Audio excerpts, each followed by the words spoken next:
So, yun nga pala. Kakatapos natin maglinis ng bahay, kaya ayun.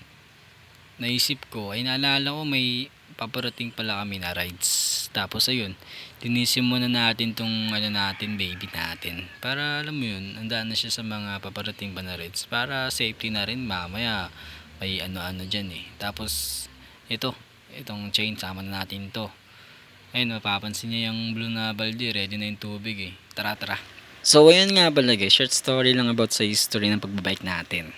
So, I started riding a bicycle since 2020. I mean, hindi naman talaga 2020 kasi bata pa lang ako, mahilig na talaga ako magbike. Nalala ko nung bata pa ako, umiiyak ako pag hindi ako pinapayagan magbike ng mami ko eh. Kasi ganun ako ka-addict magbike. Pero kasi, nung year 2020, dyan na ako nagsimula sa pag-ensayo. Kahit nga pangit yung bike ko, wala akong paki kasi hindi din naman ako kilala ng mga tao. Kaya nagpursige na lang ako sa pag-iensayo at dumating na nga yung year 2021. Diyan na ako nakakilala ng mga tropa. Ayun yung mga nakikita nyo dyan sa screen guys. Pero may isa dyan na mahilig mang budol. Yung sasabihin niyan guys, malapit lang daw. Pero pag tingin mo, hindi mo mamalayan yung ruta nyo, pakit na ng bundok. Pero lagi din kasi ako naiiwanan ng dalawa guys eh. Kasi alam nyo guys, yung bike ko dati, walang shifter yon. Pero proud pa din ako that time sa sarili ko. Kasi nakakakit pa din ako sa mga inakit nila. Kaya day by day, lumalakas din ako eh. At isa sa mga hindi ko makakalimutan experience guys sa pagbabike, yung lagi ako na aksidente guys. Naalala ko one time nag-ride kami sa Antipolo sa Boso-Boso guys. Paano kasi yun, paakyat kasi yun, paahon yun guys eh. Kaya pag uwi, enjoy na enjoy kami nun.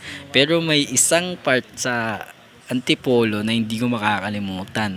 Sobrang tarik ng downhill dun guys. Tapos pagka downhill ko, bandang gitna, hindi ko na makapa yung brake ko. Kaya nag-isip na ako saan ako pupunta. Sakto, stoplight yung sa harapan. Kaya dumiretso-diretso lang ako sa motor. Tapos doon ko binangga sa gilid niya para wala siyang damage.